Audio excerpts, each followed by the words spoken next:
Hello dear students, how are you? Welcome again in structure of atom. Today we will discuss dual nature of matter. हमें समझना है कि dual nature से क्या मतलब है। आप याद कीजिए पहले एक मोबाइल आता था सिंगल सिम मोबाइल नोकिया 1100। उसके बाद आया डुअल सिम मोबाइल। इसका मतलब एक मोबाइल में ही दो सिम डाले जा सकते हैं। तो यहाँ पर डुअल से मतलब है कि जो मैटर आपके पास होता है, मैटर हमने पढ़ा था पहले, मैटर जो होता है वो दो तरह से बिहेव कर सकता है। पार्टिकल की तरह भी बिहेव कर सकता है और वेव की तरह भी बिहेव कर सकता है। पार्टिकल की तरह भी और वेव की तरह से। और ये बात सबसे पहले किसने बताई थी? De Broglie. डी ब्रोगली एक साइंटिस्ट था, उसने बताई थी 1924 के अंदर। ठीक है, तो याद रखेंगे। अब यह डी ब्रोगली भी एक फिजिक्स का साइंटिस्ट था, लेकिन स्ट्रक्चर ऑफ एटम केमिस्ट्री से रिलेटेड तो यहाँ पर भी हमें कम आता है। तो आगे बढ़ने से पहले हमें पता होना चाहिए कि पार्टिकल क्या होता है और वेव क्या होता है, तभी हम इसको अच्छे से समझ पाएंगे। तो हम देखेंगे पार्टिकल क्या होता है। देखिए पार्टिकल नेचर और वेव नेचर क्या होता है। अब ध्यान दीजिए, पार्टिकल जो होता है, मान लीजिए कोई बॉल है या फिर कोई स्टोन है, पार्टिकल बोल सकते हैं इसको आप। अब यह वेव भी हो सकता है। तो पहले समझेंगे पार्टिकल क्या होता है। तो पहला आप पॉइंट देखेंगे, particle are localised in space. Space में क्या होते हैं? लोकलाइज्ड होते हैं। इसका मतलब होता है कि उसकी एक पर्टिकुलर जगह होती है, फिक्स पोजीशन होती है। ठीक है, अगर मान लीजिए आप बॉल को रखते हो उस जगह पे, उसकी जगह फिक्स रहेगी। लेकिन जो वेव होती है ये डी लोकलाइज होती है, डी लोकलाइज्ड। तो वेव का बहुत इंपॉर्टेंट करेक्टर है, डी लोकलाइज होती है। देखिए कैसे, मान लीजिए आपने वाटर में स्टोन फेंक दिया, पत्थर फेंक दिया, तो जो वेव है वो सेंटर से बाहर की तरफ मूव करती है। ठीक है, या फिर आपने रस्सी को खींच दिया, रस्सी के अंदर भी जो वेव है वो एक एंड से दूसरे एंड की तरफ फ्लो करती है। तो ये आपका ध्यान रखना इस बात को। सेकंड जो पॉइंट रहेगा, जो particle are do not interfere, लेकिन जो वेव होती है wave can interfere, give the phenomenon of interference बोल सकते हैं उसको। कैसे? देखिए एक पर्टिकुलर जगह पर एक ही पार्टिकल आ सकता है, मतलब वहाँ पर उस जो वेव है वो एक पार्टिकल के ऊपर दूसरा पार्टिकल नहीं आ सकता, तो उसकी एक पोजीशन फिक्स रहती है। लेकिन जो वेव होती है उसके अंदर मान लीजिए दो वेव हैं, सेम फेज में हैं या डिफरेंट फेज के अंदर है, तो उसको आप वहाँ पर एग्जिस्ट कर सकते हैं, इंटरफेयर कर सकती है। और जो थर्ड पॉइंट होता है, ये ध्यान रखना है, पार्टिकल्स कैन बी एडिटिव। तो आपने एक जगह पे एक से ज़्यादा पार्टिकल रखे तो उसके मास को हम ऐड कर सकते हैं। लेकिन जो आपका वेव जो होती है, वेव के अंदर जो आपका, याद रखेंगे, वेव एडिटिव भी होती है और सब्सट्रैक्टिव भी हो सकती है, या फिर कह सकते हैं सेम फेज में और डिफरेंट फेज के अंदर, डिफरेंट फेज मतलब कह सकते हैं एडिटिव और सब्सट्रैक्टिव हो सकती है। तो आपको ये कंसेप्ट समझ में आएगा वेव क्या होता है। अब यहाँ पर जो साइंटिस्ट था डी ब्रोगली, उसने एक इक्वेशन दी, याद करना, बड़ी इंपॉर्टेंट इक्वेशन है। Lambda is equal to h upon p, या लिख सकते हैं lambda is equal to h upon m v.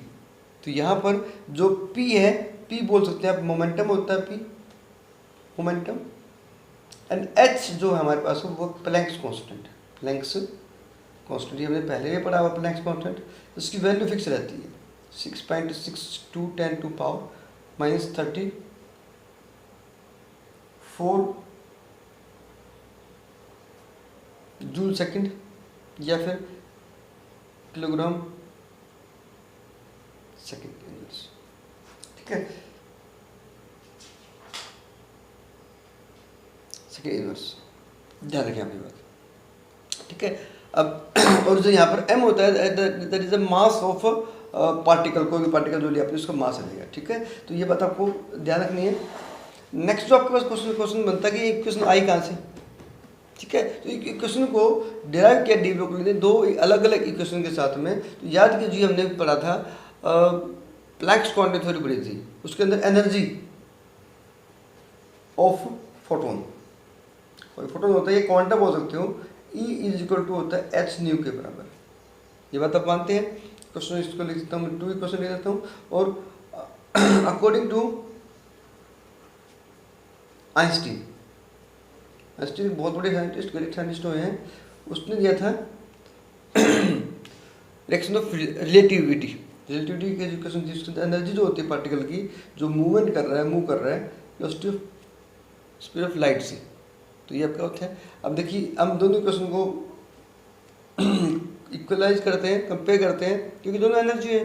तो आप h nu is equal to m c square, आप यहाँ लिख सकते हैं h c upon lambda is equal to m c square, क्योंकि न्यू जो होती है, फ्रीक्वेंसी जो होती है, वो आप सी अपॉन लैम्डा लिख सकते हैं। तो यहाँ से आपके उस लैम्डा जो निकल जाएगा वो H upon M C.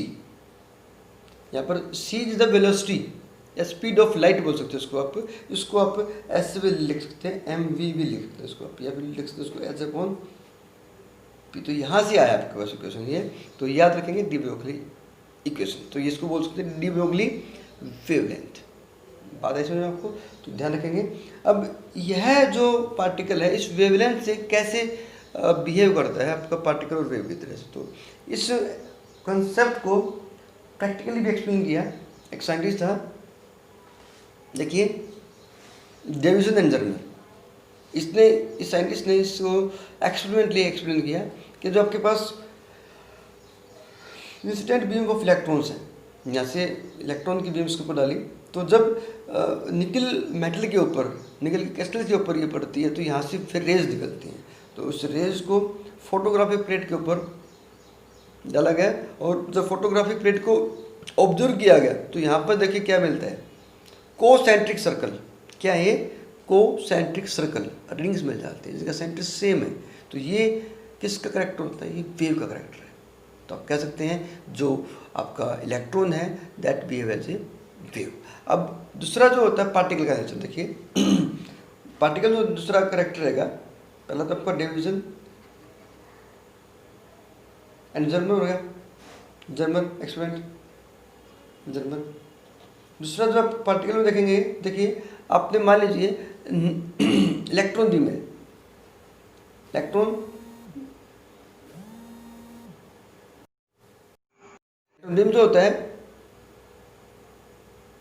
Electron beam को अगर आप इंसिडेंट करते किसके ऊपर, इलेक्ट्रॉन बीम को अगर आप डालते हैं किसके ऊपर, फोटोग्राफिक प्लेट के ऊपर, डायरेक्ट फोटोग्राफिक प्लेट पर डालते हैं, फोटोग्राफिक प्लेट के ऊपर, तो वहाँ पर स्पॉट बन जाएगा। क्या बन जाएगा? उसके ऊपर स्पॉट बन जाएगा, जो उसकी लोकेशन को रिप्रेजेंट करता है, लोकेलाइज पोजीशन दिखाता है उसकी।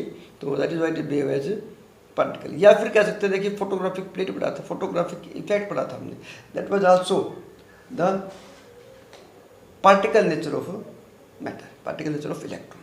तो देखिए यहाँ पर आपके सामने जो कंसेप्ट नेक्स्ट ले रहा हूँ, देखिए वो बड़ा इंपॉर्टेंट है। इसको कैसे आप देख सकते हैं, कैसे ये बिहेव कर सकते हैं। जैसे मान लीजिए आपके सामने एग्जांपल ले रहा हूँ मैं,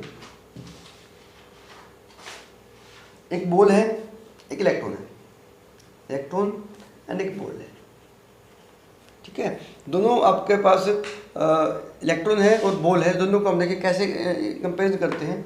इलेक्ट्रॉन पार्टिकल भी बिहेव करेगा और वेव भी बिहेव करेगा। तो देखिए वेव के लिए हम इसको कंसिडर करते हैं, इलेक्ट्रॉन का जो मास होता है वो 9.1 10⁻31 होता है। इसको अप्रोक्सीमेटली कर सकते हैं 10⁻30 ये जी। और इसका जो बॉल मान लीजिए लेते हैं, बॉल का मास ले लिया हमने 0.1 के लिए इसका बॉल मास, ठीक है। अब इसको हम पुट करें, देखिए लेमडा के अंदर, लेमडा जो आपके पास था 6.62 10⁻34, और इसकी जो वेलोसिटी ली हमने, ये दोनों की सेम वेलोसिटी लेंगे 60 मीटर पर सेकेंड, ठीक है।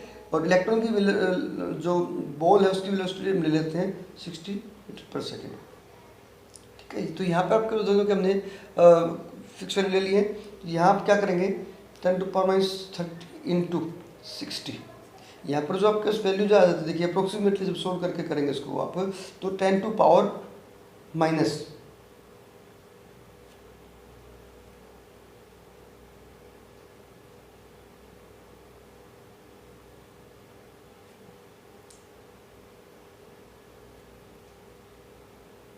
देखिए यहाँ पर आपका जाएगा 5 मीटर के आसपास अप्रोक्सीमेटली, ठीक है। और यहाँ जो वैल्यू आपको मिलेगी, देखिए मिल जाएगी, तो 6.62 10⁻34 अपॉन 60 इंटू 0.1। तो यहाँ से आपको वैल्यू निकालती है 10 to power approximately 10 to power -34 metre. देखिए यहाँ पर जो वेव रहेगी ना, वो आपकी 10 टू पावर -30 वेवलेंथ है इसकी आपकी है 10 टू पावर -5। तो कहने का मतलब यह होता है, जो इलेक्ट्रॉन मूव कर रहा ना, वो वेव की तरह बिहेव कर रहा है, लेकिन उसकी वेवलेंथ को हम ऑब्जर्व कर सकते हैं। और जो बॉल होती है उसकी वेवलेंथ इतनी कम होती है कि उसको हम ऑब्जर्व नहीं कर सकते हैं। तो हम ये कह सकते हैं कि जो डी ब्रोगली हाइपोथेसिस है that is significant, that has significance only for microscopical particles. De Broglie wavelength has significance only for microscopic particle जो होते हैं उनके लिए इसका सिग्निफिकेंस होता है, बड़े पार्टिकल के लिए इसका सिग्निफिकेंस नहीं होता। तो आप ये ध्यान रखेंगे। इसको देखा हमने डी ब्रोगली वेवलेंथ क्या होती है और कैसे काम करती है। अब इसके ऊपर बेस देखिए, एक न्यूमेरिकल आपके सामने करवा रहा हूँ मैं, ध्यान रखेंगे। A 0.66 ball is moving with speed of 100 meter per second, the associated wavelength will be. तो उसमें देखिए क्वेश्चन दिया AIPMT में 2010 में आया क्वेश्चन है, तो आप ध्यान देंगे। इसमें दे रखा आपको स्पीड दे रखी इसकी 100 मीटर पर सेकेंड, मास दिया है 0.66 के। तो आपको पता है कि डायरेक्ट फॉर्मूला आपको लगा देना है, lambda is equal to H/mv, ठीक है। तो H आपका 6.62 10 टू पावर -34 अपॉन मास दिया इसका कितना 0.66 इंटू वेलोसिटी दी इसकी 100, ठीक है। तो यहाँ से जो आपके पास वैल्यू निकल जाएगी अप्रोक्सीमेटली, देखिए अब क्या जाएगी, सोल्व करके इसको आप पॉइंट यहाँ से हटाएंगे तो ये आपका कैंसिल आउट हो जाएगा।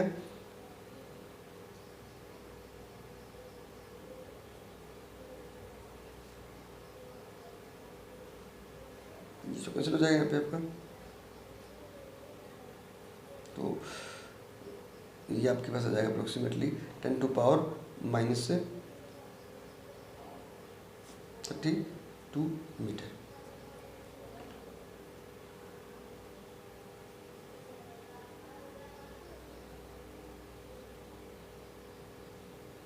ऐसे जब आपके पास आएगा 0.0 10 टू पावर -5 मीटर, ठीक है। समझ में आया आपको। तो यहाँ से जो 0.66 था इसको जो पॉइंट हटाएंगे तो ऊपर 100 चला जाएगा, 100 कैंसिल हो गया। इसको अगर आप सोल्व करेंगे देखिए नीचे यहाँ पे, तो इसकी वैल्यू जो आएगी वो आपका आ जाएगा 100। तो 100 जो आपके पास हो जाएगा 10 टू पावर -35 मीटर। तो यहाँ से आप इसका आंसर कर देंगे C। क्लियर। तो आप इसको सोल्व कर सकते हैं। तो आप इस तरह से कुछ क्वेश्चन करके देखिए, बड़ा ही आसान कॉन्सेप्ट है। इसको बोला हमने de Broglie wavelength. Thank you for watching.